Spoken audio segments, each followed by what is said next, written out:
Hey everyone, welcome to another video of functional programming for STAT series, and today we are going to discuss about parallel streams. So in our previous videos we have discussed about streams and different other paradigms of functional programming like lambda, method reference, etc. So today we are going to discuss about how we can execute the streams into the parallel, right? So for that there is a concept provided by the Java which is known as parallel streams. So what we'll do is like hey, we can go through the notes first and then we'll have a demo of how to use it. So for parallel stream provide a simple and effective way to perform operation in parallel, leveraging the multi-core processors to speed up processing of large collections. Let's dive into the basics and practical examples. So basics of parallel stream. Before going through this notes, so I have created a flow diagram. So if you remember how our stream, sequential stream works is like we have a data source in form of array collection or in some other IO channel, and then these are like kind of intermediate operations that we perform, and then we have terminal operations where we gather the result.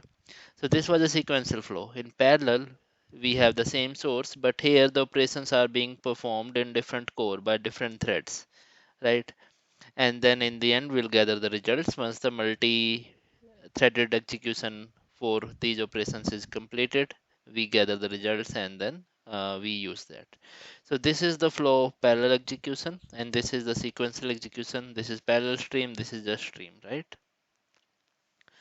So basics of parallel stream. Parallel stream split the elements of a stream into the multiple chunks, right? And then the processing occurs concurrently by multiple threading, right? And this is all of this is managed by ForkJoinPool. We'll see how to use this ForkJoinPool, but by automatically in backend, parallel streams are managed by this ForkJoinPool, and Java also provide us the flexibility of customize this ForkJoinPool as well, which we will see shortly. Then for creating the parallel stream, there are two main ways. First is like using the parallel stream.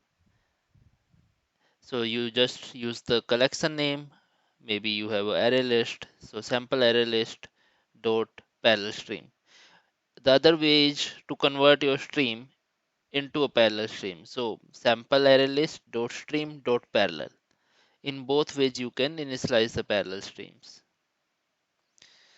Then how to process it? Like this is the simple sequential way of processing a collection. So here we have taken a sample collection where we have list of string, right? And here we are using the sequential stream by just using this stream. For parallel stream we can use parallel stream, and of course we can also use stream.parallel as well. Now there are some points to consider, but before doing that let me quickly show you a quick demo of how we can see the difference of like what is the difference when we will execute any program sequentially and in the same way when we are using the parallel stream. So we'll see the difference and what are the best cases where we shall use the parallel stream. So again system, so we are getting the current time and then reducing the start time that we have. We are subtracting the start time from this time, and in this way we are going to have the computation time taken by the sequential execution.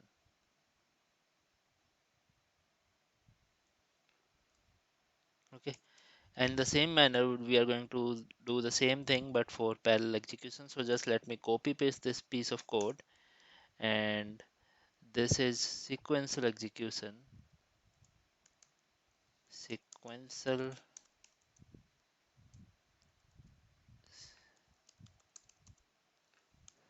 stream, and now here we are going to have parallel stream, right? So first of all let me rename this to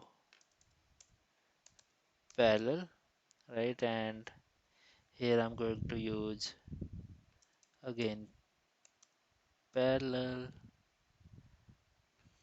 parallel Here we have parallel stream, that's it. And here we have parallel, again parallel sum, and this is parallel start time and parallel. That's it. Now let us see the difference between the time taken by both the computations. So let me trigger it.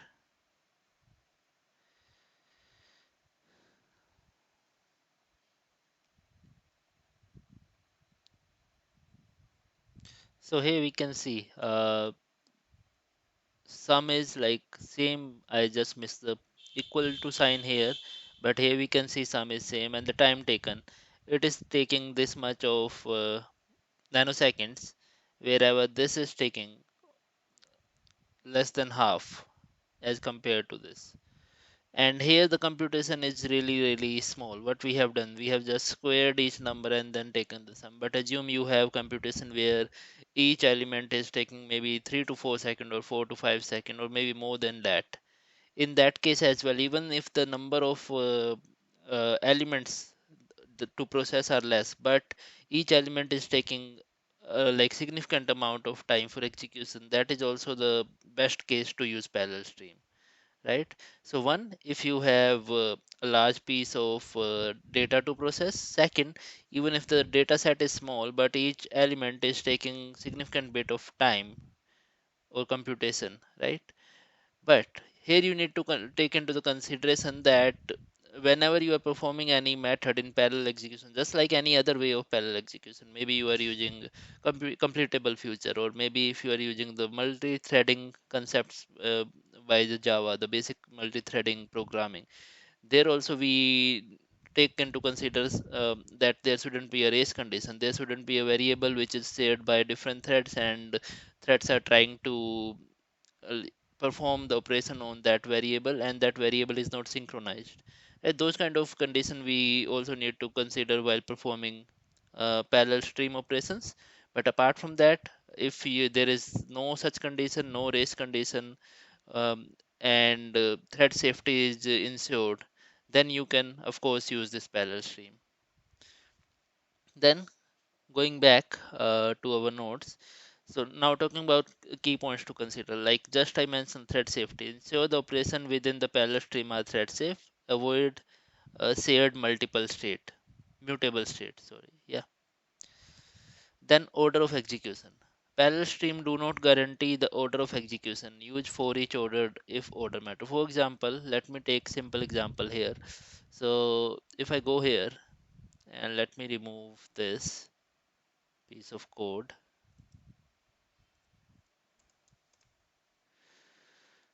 let us take a list of string instead, and here I'm going to say names and list dot of abc1, abc2, abc3, abc4 and abc5, right? So we have taken 5 names here. So what I'm going to do is like first to show you how the ordering is being displayed if you are using the parallel stream with basic for each methods. Like let me do once using sequential stream. So here I have names dot stream dot for each, of course, which is redundant. We do not need to use stream and for each only.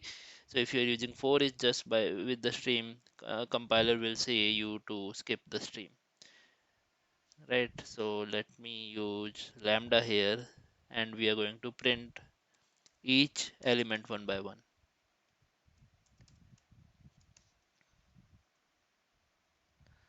Okay, and let me do the same thing using parallel stream dot, let me copy paste it,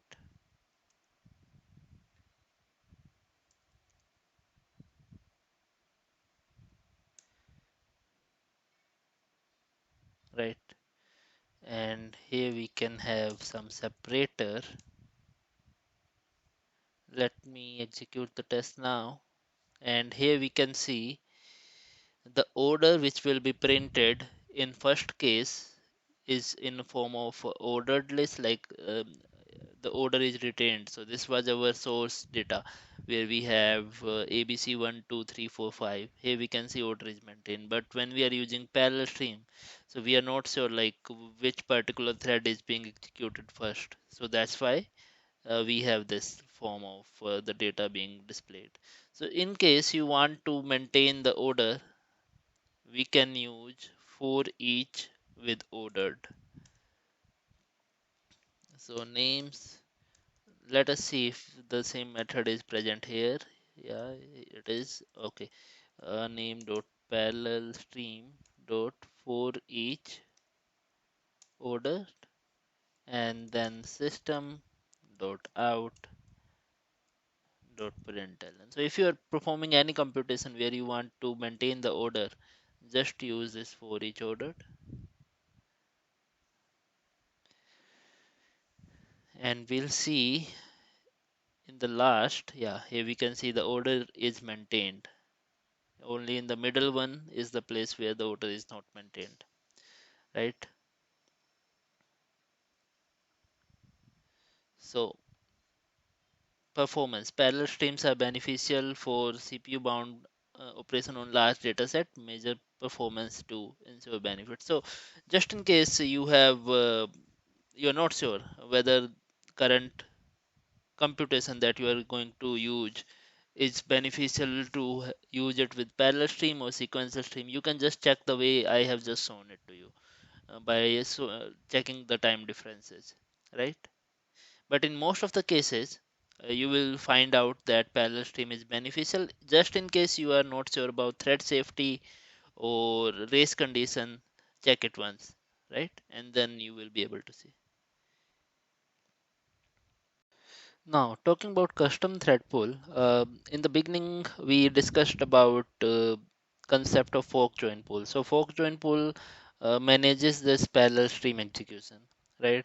But Java also provide a way to customize this thing, like how many parallel execution, how many threads that you want.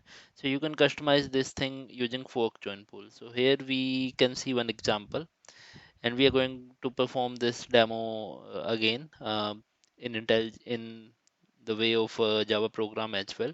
But just to touch base upon, so here when we are initializing it, the instance of fork join pool, we are also passing the number of threads that we want, which is known as a worker node in context of fork join pool.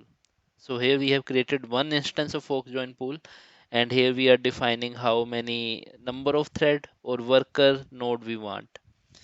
Then the computation that you need to do, like if this is the computation that you need to do, you will pass it in the form of a runnable within the submit method of this fork join pool.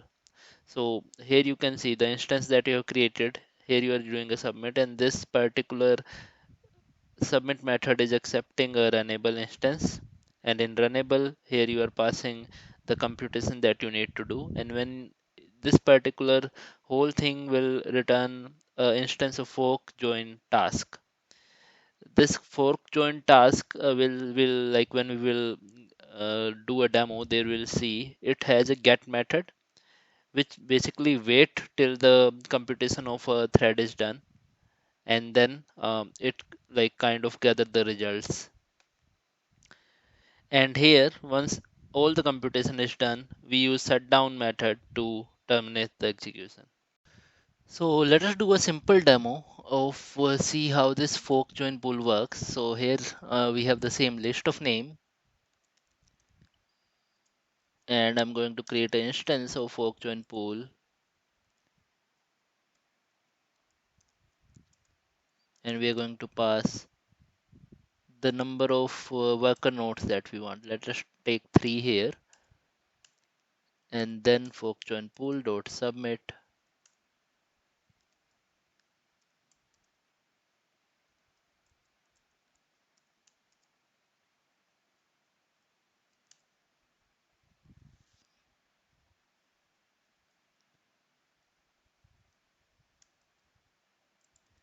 So here we'll say names dot parallel stream dot for each,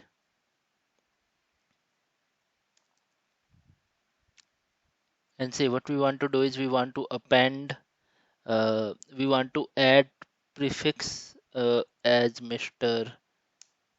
in front of each name. So add Mr. And here we have this get method.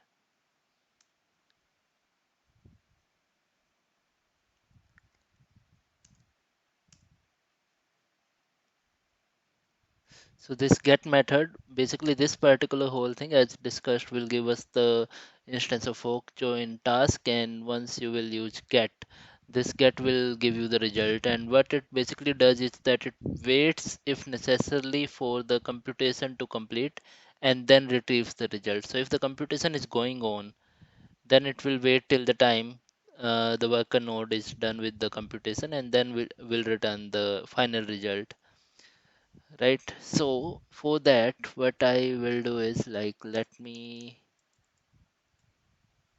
have name here and say we want to see the worker node which is processing a particular name. So we'll just say name is being processed by worker node, and we'll say thread dot current thread dot get name, right? And we just want to append Mr. in front of each name, so name, and we need to add exception handling.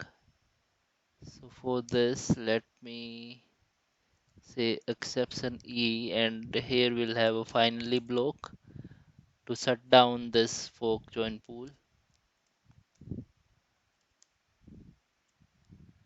right? And now let me execute and we'll see. First, the worker node will have only 3 worker node, because here we have mentioned that we have a fork join pool with the parallelism mentioned as 3. So here we can see we have ForkJoinPool 1 instance and worker node 3, worker node 5, 7, 3, 5, 7. Then ABC4 is processed by 7, ABC1 is processed by 3. But in total we just had 3. Now if I say I want a worker node of 4,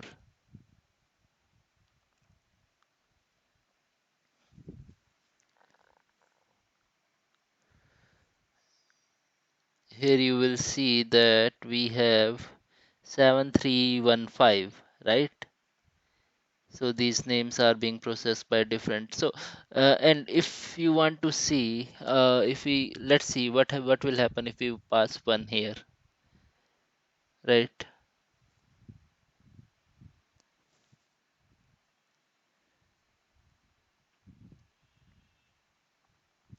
So if you pass 1 here, you can see that all are being triggered by just 3, right? And just in case, let us quickly see if we have 5 here and here we see we use the for each ordered, then what will happen? Let us quickly see. So here we have mentioned that we should have a worker node 5, but we are also saying that use for each ordered. We want ordered execution. So if you see here, only one worker node came into the picture, which will process the input items in an ordered way. So to maintain the ordered execution, the ordered operation, these input, this all input data is processed or was handed over to just one worker node by this fork join pool, right? So this is about fork join pool, and in the end the conclusion is where to use parallel stream if you are dealing with the bulk data, or even if the data is not that much huge in the volume, but you are going to perform an operation on each data which is going to take significant bit of time. So those are the perfect situation where you can use parallel stream. You just need to take care of the part like there shouldn't be a race condition. You are not trying to modify the same state or same set of data with the help of multi-threading operations, right? So ensuring the thread safety and by doing the parallel stream operation the way I have demonstrated in this video, you can implement these logics. So that's it for this video, guys. And in case you are liking the content that I'm making, please do like, share, and do subscribe. See you in the next video. Thank you.